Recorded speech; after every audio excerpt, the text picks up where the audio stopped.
লক্ষ্মীর ভাণ্ডার বৃদ্ধি আমরা করেছি এবং বলে দিয়েছি সারা জীবন লক্ষ্মীর ভাণ্ডার পাবে। যদি কেউ বলে আমরা করব, তারা ভোটের সময় বলবে কিন্তু পরে করবে না, কিন্তু আমরা করে দেখিয়েছি এবং 1 মাস আগেই করিয়ে দিয়েছি।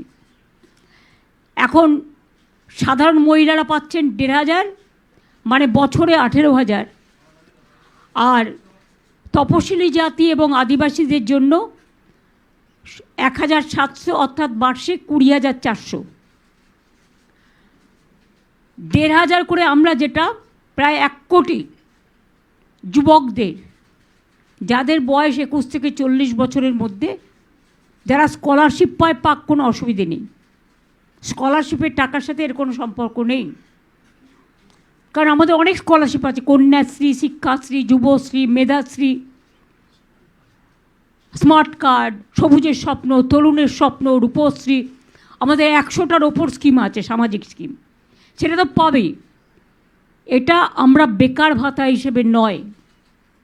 সে যখন পড়াশুনো করবে, পড়াশুনো করা স্কলারশিপ সে পাচ্ছে, কিন্তু তার একটা গাড়ি, মাধ্যমিক পাস কেন বলেছি, তার একটা হাত খরচের জন্য এইটা আমরা দেব যতদিন সে চাকরিটা না পাচ্ছে, এবং তার মধ্যে কর্মসংস্থান পেয়ে যাবে, হয়ে যাবে।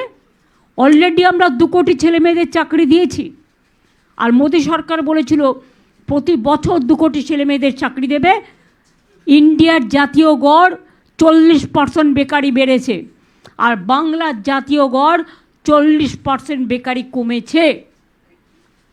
বাংলায় মনে রাখবেন, দেশের দারিদ্র সীমার ওপরে সংখ্যা বেড়েছে, আর বাংলায় দারিদ্র সীমার নিচে যারা ছিল তাদের প্রায় 1,75,00,000 মানুষকে আমরা দারিদ্র সীমার ওপরে নিয়ে এসেছি।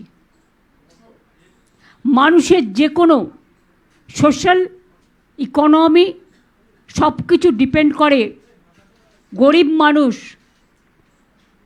যারা চাষি, ক্ষেত মজদুর, অর্গানাইজড ওয়ার্কার, আনঅর্গানাইজড ওয়ার্কার, ঘরের মহিলা, সেলফ হেল্প গ্রুপ থেকে শুরু করে এই সব যারা সত্যি অবহেলিত ছিল, আজকে তারা সম্মানের সাথে কাজ করছেন। এটা খুব বড় ব্যাপার। এবং Bengal is the destination for industry. মনে রাখবেন, আমরা পরিষ্কার বলছি, বাণিজ্যের কাণ্ডারি বাংলায় দিশারি। এখানে ইতিমধ্যেই কয়েক লাখ কোটি টাকার প্রজেক্ট এসছে। দেউচা পাঁচমি থেকে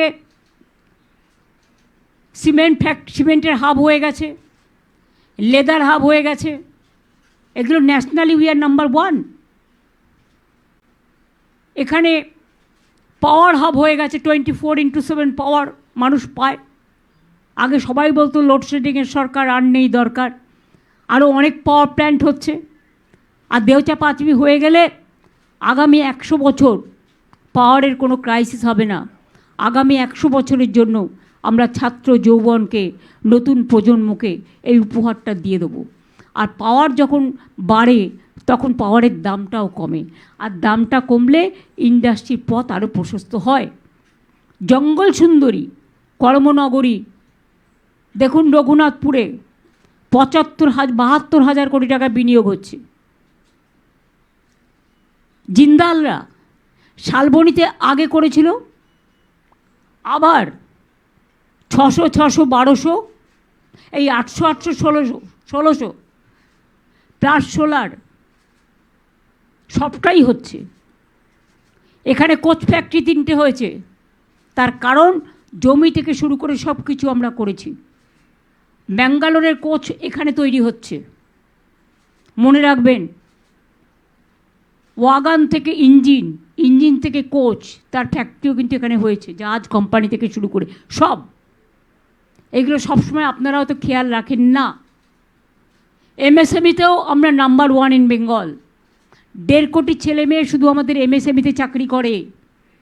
আর লেদার হাব কেন বলছিলাম, আমাদের এখান থেকেই চামড়ার ব্যাগ বাইরে রপ্তানি হয়, তারপরে তারা স্ট্যাম্প মেরে বিক্রি করে। আমার 7 লক্ষ ছেলে মেয়ে কাজ করে শুধু লেদার হাবে। আর MSMEতে 1.5 কোটি, 20 লক্ষ সেলফ হেল্প গ্রুপ আছে আমাদের। প্রত্যেক জেলায় জেলায় সেলফ হেল্প গ্রুপের মেয়েদের জন্য আমরা যে শপিং মলগুলো হবে PPPতে, তার 2টো করে ফ্লোর রাখবো সেলফ হেল্প গ্রুপের জন্য, সৃষ্টির জন্য, যারা গ্রামে জিনিস তৈরি করে কিন্তু বেচবার জায়গা পায় না। কৃষি আপনারা জানেন, আমরা আলুরও ইন্স্যুরেন্স করে দিয়েছি, আলু নষ্ট হলে। আমরা চাল সবটাই প্রকিউরমেন্ট করে নিই। আগেরবারেও 54 লক্ষ মেট্রিক টন প্রকিউরমেন্ট হয়েছে, এবারেও হচ্ছে, হবে, কারণ টাইম লাগে, যখন যেভাবে পায়।